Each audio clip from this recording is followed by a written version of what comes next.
যে জঙ্গি ইনুস কেন জঙ্গিবাদ বিরোধী কাজ করার জন্য প্রধানমন্ত্রী শেখ হাসিনা সহ যারা জঙ্গিবাদ বিরোধী অভিযানে যুক্ত ছিলেন, যারা জঙ্গিবাদকে না বলেছিলেন, তাদের পিছনে কেন লেগেছেন এবং তাদেরকে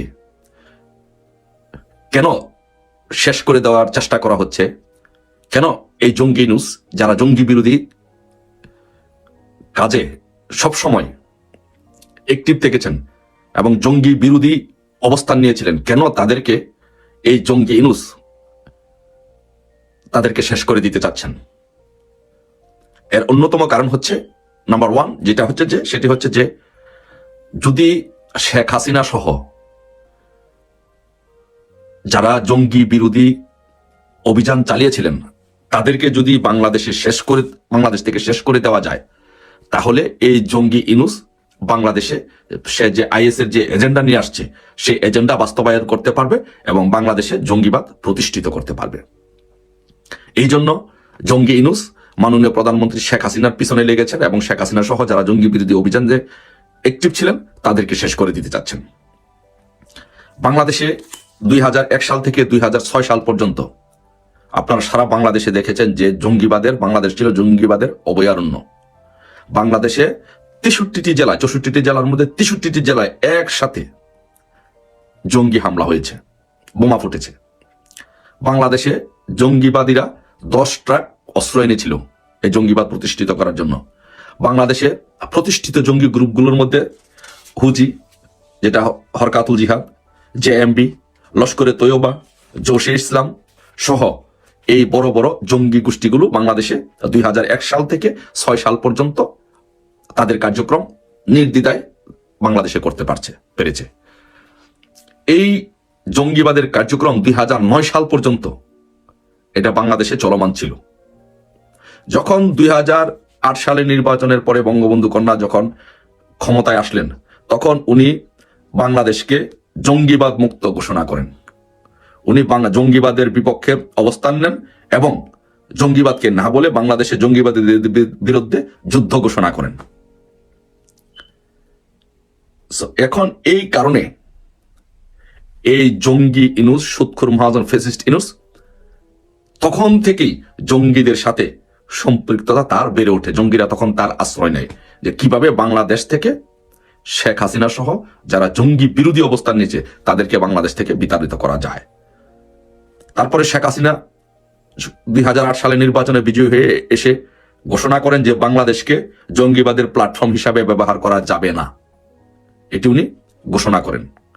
এবং উনি আরো ঘোষণা করেন যে দক্ষিণ এশিয়াতে, শুধু বাংলাদেশ নয়, দক্ষিণ এশিয়াতে সম্মিলিতভাবে এই জঙ্গিবাদকে মোকাবেলা করতে হবে। যার জন্য শেখ হাসিনা আসার পর এইসব যত জঙ্গিবাদী কার্যক্রম আছে, এই জঙ্গিবাদী কার্যক্রমগুলো বাংলাদেশ থেকে বন্ধ হয়ে যায়। যখন এই জঙ্গিবাদী কার্যক্রমগুলো বাংলাদেশ থেকে বন্ধ হয়ে যায়, তখন এই জঙ্গিবাদী চক্রগুলো, যাদের যে নেটওয়ার্ক আছে, সেই নেটওয়ার্কগুলো এই জঙ্গি ইনুস, সুৎখোর মহাজন ইনুসের সাথে যোগাযোগ শুরু করেন। এবং এই জন্যই আজকে এই সুৎখোর মহাজন ইনুস জঙ্গিদের উপরে ভর করে, জঙ্গিদের সাথে থেকে জঙ্গিদের উপর ভর করে, জঙ্গিদেরকে ব্যবহার করে বাংলাদেশকে শেখ হাসিনা সরকারের পতন নিশ্চিত করে বাংলাদেশে এক জঙ্গিবাদের অভয়ারণ্যে পরিণত করেছে।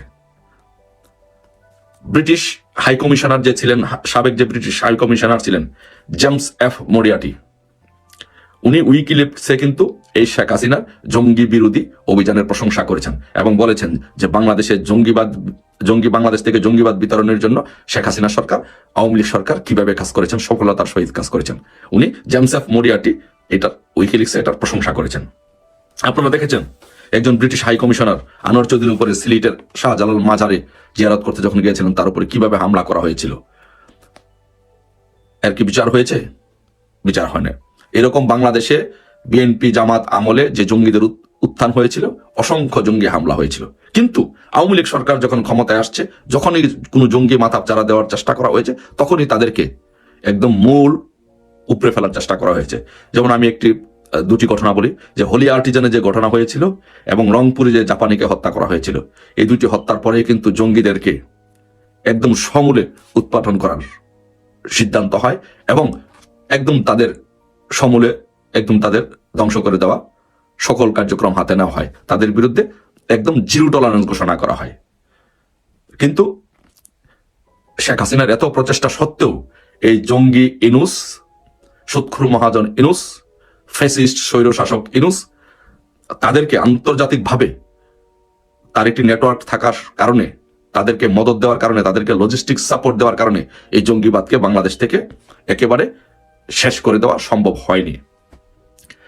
আপনারা দেখেছেন যে মেজর জিয়া নামে একজন অবসরপ্রাপ্ত মেজর এই জঙ্গিবাদের সাথে জড়িত ছিল।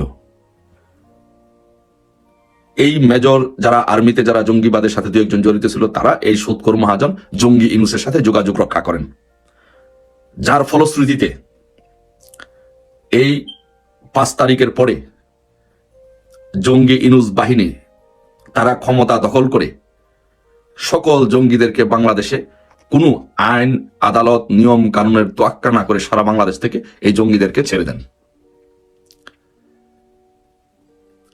এখন বাংলাদেশের প্রতিটি জায়গায়, বাংলাদেশের প্রতিটি ইঞ্চি হচ্ছে জঙ্গিবাদের আস্তানা। এই জঙ্গি ইনুস, সুৎখোর ফ্যাসিস্ট স্বৈরশাসক ইনুস বাংলাদেশকে একটি জঙ্গি আস্তানাতে পরিণত করেছে। যেখানে বাংলাদেশে কমিউনাল হারমোনি প্রতিষ্ঠিত হয়েছিল, সেখানে আজকে বাংলাদেশে একটি জঙ্গি রাষ্ট্রে প্রতিষ্ঠিত করা হয়েছে। এই সরকারের উপদেষ্টাদের মধ্যে প্রশিক্ষিত জঙ্গি ঢুকে পড়েছে।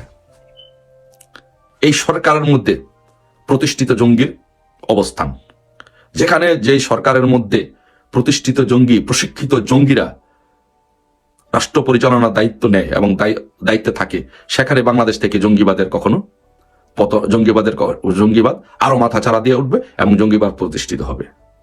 সেই জন্য এই যে বাংলাদেশকে জঙ্গিবাদের হাত থেকে মুক্ত করতে হলে, বাংলাদেশকে জঙ্গিবাদ থেকে মুক্ত করতে হলে এই জঙ্গি ইনুস, খুনি ইনুসকে হটাতে হবে।